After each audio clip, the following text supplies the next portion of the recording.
won neighbors here often.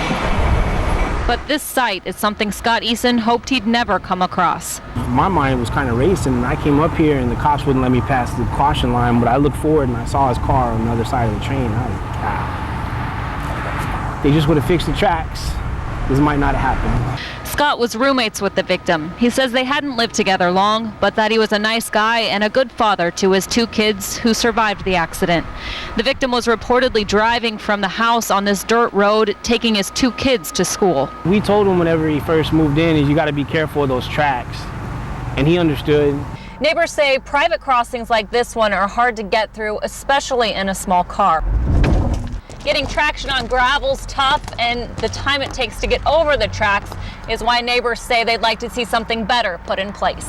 It's just hard to get over the tracks, and I think personally he probably got stuck on the tracks and just didn't realize a train was coming because they don't honk their horn. No, I don't believe they're required to sound the alarms, sound their bells when they're crossing. Cap Metro says according to federal regulations, they are not required to do anything at a private crossing, but as a caution, do sound a bell each time they pass. There are 13 private crossings like this, and generally no state, local, or federal funding to improve such intersections.